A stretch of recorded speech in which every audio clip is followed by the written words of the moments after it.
Hello, my fellow nerds. How you guys doing today? We have finished talking about, going over the events of the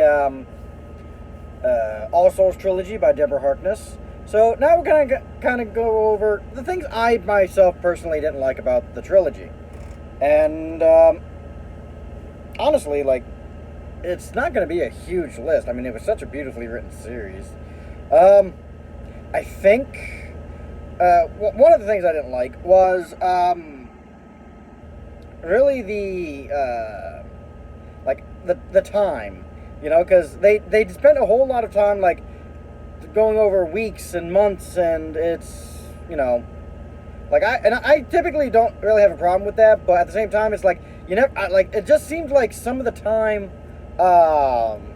was longer than it should have been. Like the overall time frame, because I mean, when Diana comes back from Elizabethan era, she's already pregnant, and it just almost seems like the way they kind of worded the time jumps almost made it seem like over a year happened before she gave birth. So, I mean, obviously that's not really the case, but they weren't really clear as to when things actually really were. I mean, they do kind of give you a hint a little bit, like when Christmas is and Halloween and all that, but the time, unless it's a holiday, like, you never know, like, when things are, And I'm not a huge fan of that. Like, I like having a knowing when we are on the time stream. Let's see. Probably my biggest problem with the series is the magic system that the witches use. There doesn't really seem to be any rules regarding it. There doesn't really seem to be like a firm way of doing things. Like, they have spells, but it just seems like witches can use different spells to accomplish the same thing. So it's a very open magic system, and I'm not a huge fan of not open, but soft. It's a very soft magic system, and I'm not a huge fan of soft magic systems. I find that they tend to become the Deus Ex Machina of the story, which actually becomes the case in this trilogy, And then, but if you don't know what soft magic system is, it's actually a phrase coined by Brandon Sanderson, who is a fabulous author. And basically what it boils down to is soft magic systems basically don't really have much rules, so it's very open. And hard magic systems, which is its opposite, has firm set of rules. You can only do so much, and so you have to work within the boundaries of those rules. So, yeah, I'll probably talk about hard magic systems in a different video. But yeah, so I'm not a huge fan of soft magic systems. They tend to become too Deus Ex Machina. They tend to a lot of times it's, I don't know. It just seems like, and then of course, it just seems very, like I said, like I'm not a big fan of them. I do read about them all the time, and I do enjoy them. Not to say that I don't enjoy them, but I do like knowing full well what the magic system can do. Because if you don't say what the magic system can and cannot do, then it could potentially do anything, and why does anybody even have a problem, So, yeah. And then, let's see, talked about the time, witches, power, vampires. If you've read, hopefully you've read the stories by now, but if you have, one of the problems I have with the vampires is how connected they seem to be with their children, even though they kind of hint a few times that they're not real. Sometimes they don't even know their children. You know what I mean? Like, for instance, when you meet Jack as an adult, and he's a vampire now, and he's talking about his time with Benjamin, and he goes over how Benjamin forced him to turn humans into vampires, and then tortured those children in front of Jack. It's like, why is Jack, so concerned? Like, they didn't. I don't really think they actually specified that when you created a vampire, you felt an instant connection to them. I mean, if they did, that would make sense. But Jack is like very heartbroken over his daughter, even though it's like they kind of made it seem as if he didn't really know her. Like, I can understand the relationship between Matthew and Marcus because they actually knew each other at least for a couple years. So they actually had a relationship beforehand, and they had a relationship after the fact. So it really kind of, just kind of like bothered me that how close some of these people seem to be to their children, even though a few times they kind of hint that they don't really know their children.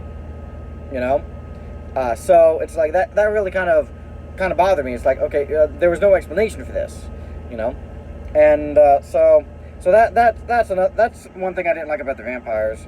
I'm just not a big vampire fan in general, to be honest. They're oftentimes, too much the,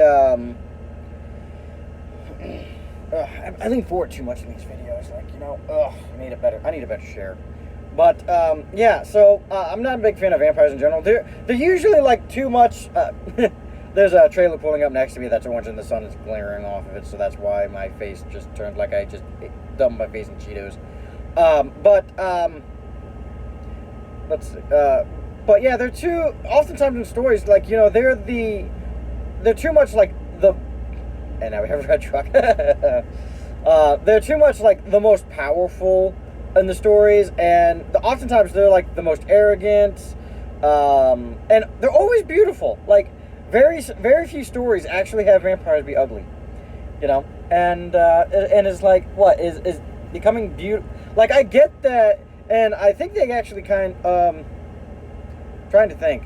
I don't think it was this story. I think it was actually Kelly Armstrong's Women of the Other World series that kind of go into being beautiful helps with being a predator, because people will trust a beautiful person more than an ugly person. So that was actually kind of interesting of Kelly Armstrong to put in her books. But going back to this one, I don't know if they actually said something similar to that or what. But yeah. I'm not a big fan of vampires in general. I don't mind them. Don't get me wrong. I'll read a good vampire story, but I'm more of a werewolf guy. Good hair and snarling and not so pretty.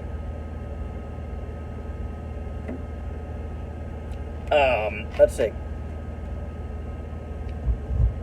And then we got the demons. Like, I'm sorry, they don't really I don't know why they were included in the story, because they don't really do anything, really. I mean, they do stuff. There's a couple of plot points in the second book around Christopher Marlowe, who is a demon.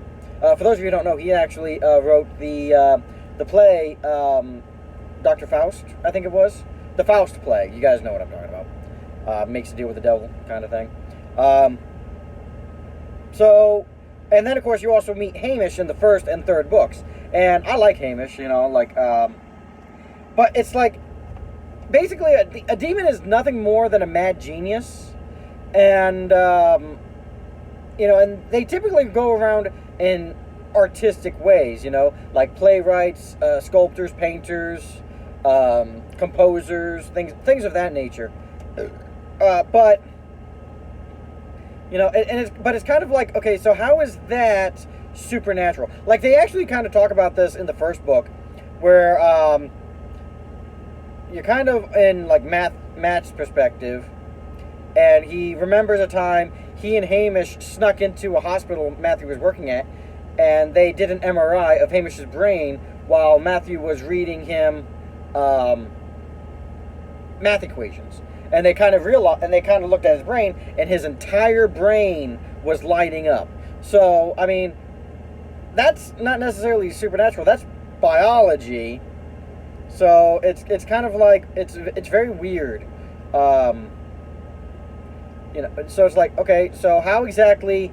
Because vampires, they don't really have magic, but they have something that can affect the physical world. Same thing with witches, obviously with their spells.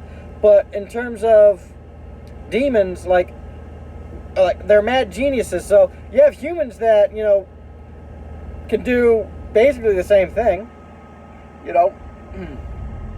It's not like every great work throughout history was done by a demon in the world of All Souls. So I'm sorry.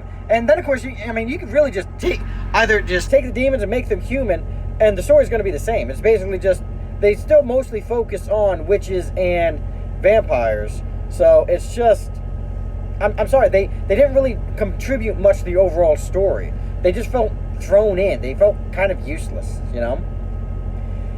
And let's see. That's pretty much it for like the main problems I had. There are a few other issues. I mean, there seemed to be like a couple of retcons between the first and the second and third book. And that's pretty typical of just about any series. Authors kind of realize, ooh, it would probably be better if it was like this. So they kind of retcon it, and that's fine. I'm totally fine with that.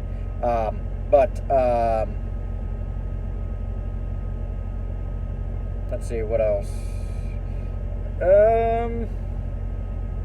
Other than that, they don't really seem to. Other than that, like I can't really think of any other like real issues I had with the stories.